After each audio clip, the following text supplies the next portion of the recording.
Hello and good morning everyone. आज के lecture में हम रमन स्पेक्ट्रोस्कोपी को ही कंटिन्यू रखेंगे और आज हम रमन स्पेक्ट्रोस्कोपी का जो एक्सपेरिमेंटल अरेंजमेंट है उसके बारे में देखेंगे कि रमन स्पेक्ट्रोस्कोपी में हमें कौन कौन सी बेसिक रिक्वायरमेंट्स हैं। तो बेसिक रिक्वायरमेंट्स हमारे पास क्या क्या होंगी। सबसे पहले फर्स्ट ऑफ ऑल हमें क्या चाहिए, सोर्स चाहिए, उसके बाद रमन ट्यूब और उसके बाद स्पेक्ट्रोग्राफ या स्पेक्ट्रोमीटर।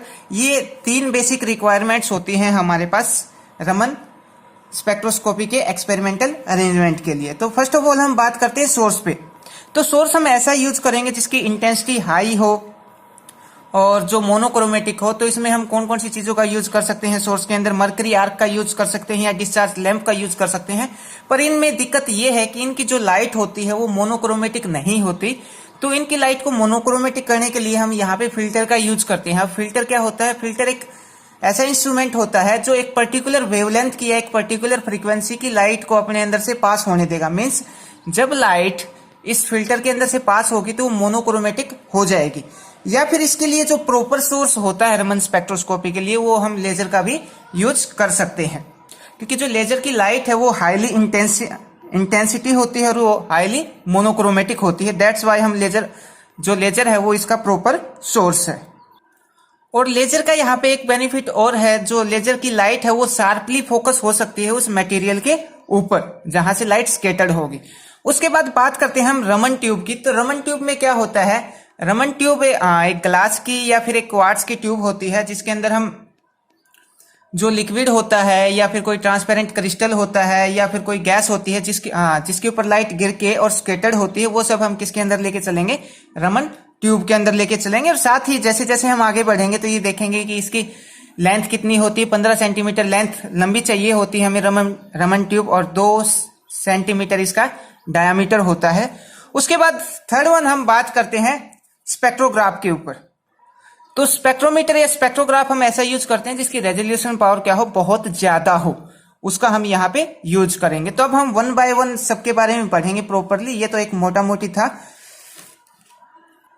तो फर्स्ट ऑफ ऑल हम सोर्स के बारे में पढ़ेंगे। The source must be intensive line. तो हम यहाँ पे ऐसा सोर्स यूज करेंगे जिसकी इंटेंसिटी बहुत ज्यादा हाई हो, विद डिस्टिंक्ट लाइन, जो अलग अलग करता हो किसको, ब्लू कलर और वॉयलेट कलर की लाइट को अलग अलग कर सकता हो। उसके बाद नेक्स्ट पॉइंट में मर्करी आर्क और डिस्चार्ज लैंप को हम यहाँ पे यूज कर सकते हैं जो इसके लिए प्रॉपर सोर्स है। पर दिक्कत यहाँ पे ये है, प्रॉब्लम ये है कि इनकी जो लाइट होती है वो मोनोक्रोमेटिक लाइट नहीं होती, तो हमें यहाँ पे फिल्टर का यूज करना पड़ेगा। उसके बाद नेक्स्ट पॉइंट में ये बता रखा है, most suitable Raman source is laser. जो लेजर है वो बहुत सुटेबल सोर्स है रमन स्पेक्ट्रोस्कोपी के लिए। इसका रीजन ये है क्योंकि इसकी इंटेंसिटी बहुत ज्यादा हाई होती है, ये बहुत ज्यादा हाईली मोनोक्रोमेटिक होती है और ये शार्पली फोकस हो सकती है उस सैंपल के ऊपर। तो हमने ये मान लिया हमारे पास एक रमन ट्यूब है या कोई मटेरियल है, हमने वो मटेरियल मान लिया जिसके ऊपर हमने लाइट इंसिडेंट करवानी है। तो इस मटेरियल के ऊपर हमने ये लेजर लाइट इंसिडेंट की, तो जैसे ही लेजर इस मटेरियल के एटम या मॉलिक्यूल से इंटरेक्ट होगी तो यहां से लाइट क्या हो जाएगी, स्कैटर्ड हो जाएगी। उसके बाद रमन ट्यूब के बारे में बता रखा है, ये किससे मिलकर बनी होती है, ग्लास और क्वार्ट्ज से मिलकर बनी होती है, जिसकी कितनी लंबी होती है, 15 सेंटीमीटर लंबी होती है और 2 सेंटीमीटर इसका डायामीटर होता है। उसके बाद हम रमन ट्यूब का यहाँ पे डायग्राम बनाते हैं कैसे इसकी एक्सपेरिमेंटल अरेंजमेंट होती है। तो ये एक सिलेंडर टाइप में होती है ऐसे, और ये है हमारे पास रमन ट्यूब। और इस रमन ट्यूब के अंदर हम वो मटेरियल लेके चलते हैं, लाइक गैस भी ले सकते हैं, यहाँ पे हम ट्रांसपेरेंट क्रिस्टल भी ले सकते हैं या कोई लिक्विड भी ले सकते हैं। जो सैंपल है वो हम रमन ट्यूब के अंदर लेके चलते हैं, ठीक है। और साथ में ऊपर हमारे पास क्या होता है, सोर्स होता है। यहाँ पे सोर्स होता है, सोर्स हम ऐसा यूज करेंगे जहां से मोनोक्रोमेटिक लाइट आए। अगर सोर्स ऐसा नहीं है जहां पे जिसे मोनोक्रोमेटिक लाइट मिले हमें, तो हम यहाँ पे फिल्टर का यूज करते हैं। फिल्टर क्या करेगा, उस लाइट को मोनोक्रोमेटिक बना देगा। तो अब यहाँ पे दिक्कत एक और है, जब लाइट इस रमन ट्यूब के ऊपर गिरेगी तो पॉसिबिलिटी ये है कि ये जो सिस्टम है वो हीटअप हो जाए। तो इस सिस्टम को हीटअप होने से बचाने के लिए हम यहाँ पे कूलिंग सिस्टम का भी यूज करते हैं। और कूलिंग सिस्टम में हम यहाँ पे क्या यूज करते हैं, यहाँ पे हम एक ट्यूब लगा देते हैं जिसके अंदर वाटर फ्लो करता रहता है। तो वाटर फ्लो के कारण ये जो रमन ट्यूब है वो गर्म नहीं होती। तो उसके बाद रमन ट्यूब में हमने और यहाँ पे क्या लिया है, यहाँ पे ये वाला जो एरिया है इस तरफ हमने ग्लास विंडो लगाई है और ग्लास विंडो के अंदर से जो लाइट है वो इजीली इमर्ज होके बाहर आ सकती है। एक चीज ध्यान रहे, जब इस सोर्स से लाइट निकलेगी और आके सैंपल के ऊपर गिरेगी तो लाइट क्या होगी, चारों डायरेक्शन में स्केटर्ड होगी, पर हमें लाइट को सिर्फ इस पर्टिकुलर डायरेक्शन में ही भेजना है। तो इस डायरेक्शन में हमने एक स्ट्रिप लगा दी जो सिंक के आकार की है, हॉर्न के आकार की है, और इस स्ट्रिप को हमने ब्लैक कलर से कोटेड कर दिया। मींस ये जो स्ट्रिप लगाई है हमने सिंक के आकार की, ये एक रिफ्लेक्टर का काम करेगी। अगर लाइट इसके ऊपर गिरेगी तो लाइट टकरा के वापस इसी तरफ आ जाएगी और इस तरफ से, इस एंड से क्या होगी, बाहर निकलेगी। अगर मैं इस ट्यूब की लेंथ की बात करूं तो 15 सेंटीमीटर इसकी लेंथ होती है। अगर इसके डायमीटर की बात करूं तो डायमीटर होता है इसका 2 सेंटीमीटर। उसके बाद क्या होता है ये भी हम देखते हैं।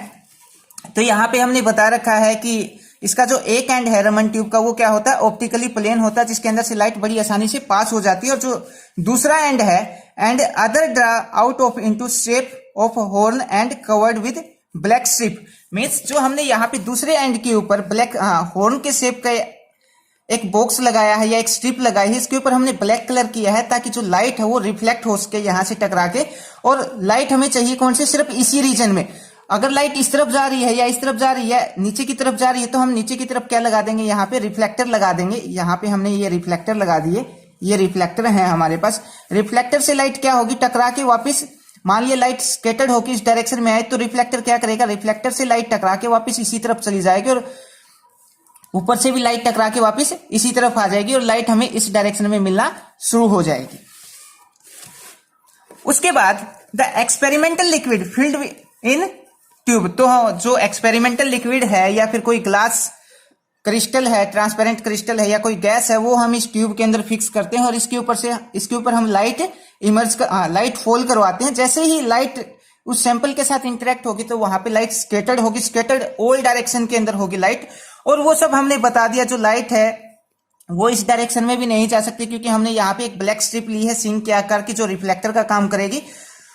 और साथ में हमने 2 रिफ्लेक्टर भी लगाए हैं, रिफ्लेक्टर से लाइट परफेक्टली रिफ्लेक्ट होके वापस हमें इस डायरेक्शन के अंदर मिल जाएगी। तो यही सब चीजें हमने आगे बता रखी है।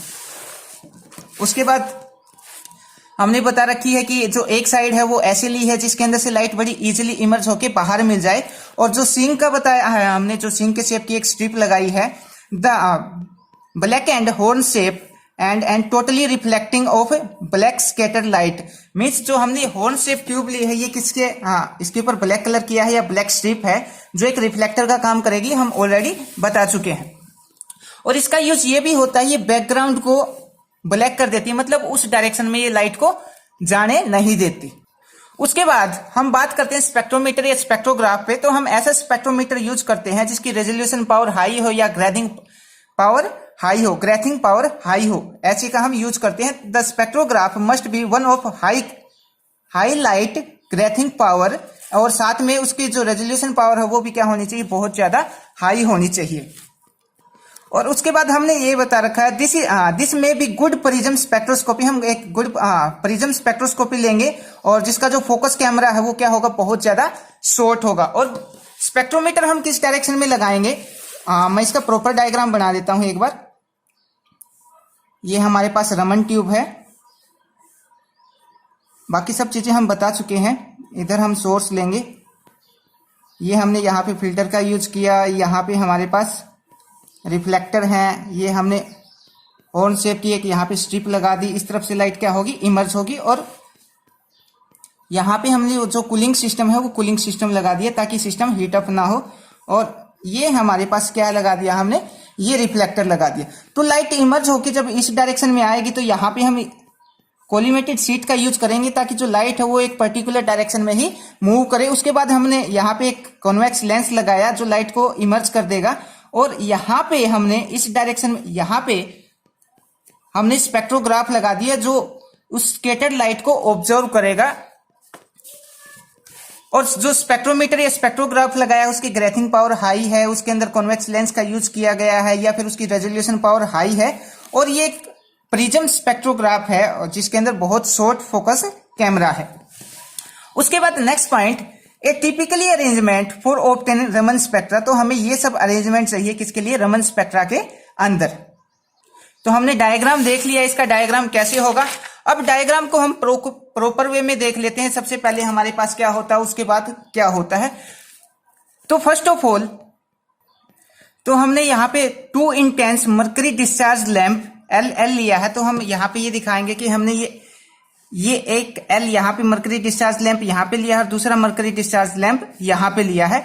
और उसके बाद हमने यहाँ पे क्या बता रखे, जिनको पैरेलल प्लेस किया गया है किसके, रमन ट्यूब के ऊपर। तो ये हमारे पास रमन ट्यूब है और रमन ट्यूब के ऊपर पैरेलली हमने प्लेस किया है किसको, जो डिस्चार्ज लैंप है या फिर कोई भी सोर्स है उसको हमने यहाँ पे प्लेस किया है। उसके बाद क्या बता रखा, the Raman tube is surrounded by the annual की जैकेट जे। तो हमने यहाँ पे एक जैकेट जे लगाई है। ये किसका काम करेगी, फिल्टर का काम करेगी, क्योंकि मर्करी डिस्चार्ज लैंप से हमें मोनोक्रोमेटिक लाइट नहीं मिलती। तो जे क्या करेगा, यहाँ पे फिल्टर का काम करेगा जो हमें मोनोक्रोमेटिक लाइट प्रोवाइड करेगा। उसके बाद हमने बताया है यहाँ पे कि आर हमने रिफ्लेक्टर लिए हैं। ये हमने यहाँ पे बता दिया, एक आर यहाँ पे और दूसरा आर यहाँ पे हमने रिफ्लेक्टर लिया है जो लाइट को रिफ्लेक्ट करने का काम करेगा। The light reflector RR are the suitable place of further enhance the intensity of luminous। तो जो रिफ्लेक्टर लिए हैं वो एनहेंस करेंगे, जो लाइट है उसको बढ़ाएंगे और लाइट की जो इंटेंसिटी है उसको भी क्या करेंगे, इंक्रीज करेंगे। रमन ट्यूब के अंदर क्या होगा, लाइट बाहर तो जाने पाएगी नहीं, कि रिफ्लेक्ट होके वापस किस तरफ चली जाएगी, रमन ट्यूब की तरफ चली जाएगी। तो यहाँ पे जो हमें लाइट मिलेगी वो बहुत ज्यादा मिलेगी। तो यहाँ पे इसलिए बता रखा है जो इंटेंसिटी है वो क्या हो जाएगी, इंक्रीज हो जाएगी। उसके बाद scattered light passing through a convex lens. उसके बाद हमने यहाँ पे कॉन्वेक्स लेंस, ये कॉन्वेक्स लेंस लिया है और कॉन्वेक्स लेंस से लाइट क्या होगी, पास होगी। उसके बाद हम ये बता सकते हैं कि हमने यहाँ पे कोलिमेटेड शीट का यूज किया है या स्लिट का हमने यहाँ पे यूज किया है। तो ये हमारे पास था experimental setup of Raman spectroscopy. उसके बाद कुछ और पॉइंट और रहते हैं। The Raman spectra of gas are generally weak. तो अगर हम गैस का रमन स्पेक्ट्रा देखें तो वो वीक आएगा एज कंपेयर टू लिक्विड के। उसके बाद for gas very long discharge lamp, अगर हम गैस के लिए ये एक्सपेरिमेंट करें, मीन्स हम जो सैंपल लेके चले वो गैस लेके चलें, तो हमें इस रमन ट्यूब से थोड़ी सी बड़ी रमन ट्यूब की रिक्वायरमेंट होगी। इसकी लेंथ 15 सेंटीमीटर है तो उसकी लेंथ हमें थोड़ी सी बड़ी लेनी पड़ेगी। And Raman tube are use, means जो हम रमन ट्यूब लेके चलेंगे, रमन ट्यूब का तो यूज होगा ही होगा, पर उसकी जो लेंथ है वो क्या होगी, थोड़ी सी बड़ी हो जाएगी। The tube are fitted with mirror. तो ट्यूब को हम फिट करेंगे किसके अंदर, मिरर के अंदर। So as increase the effective lens, जो उसकी लेंथ है उसको हम इंक्रीज करेंगे। So the path of length beam through the gas, means हम यहाँ पे जो गैस के लिए जो रमन ट्यूब लेके चलेंगे उसको मिरर के अंदर रखेंगे और उसकी जो लेंथ है वो क्या होगी, बहुत ज्यादा होगी एज कंपेयर टू अगर हम सॉलिड के या फिर लिक्विड के कंपेयर में करके लेके चल रहे हैं। तो ये था हमारे पास experimental setup of Raman spectra. I hope आपको ये समझ आया हो। इसके अगले लेक्चर में हम जो क्वांटम थ्योरी है और क्लासिकल थ्योरी है रमन स्पेक्ट्रा के ऊपर वो पढ़ेंगे। Thank you.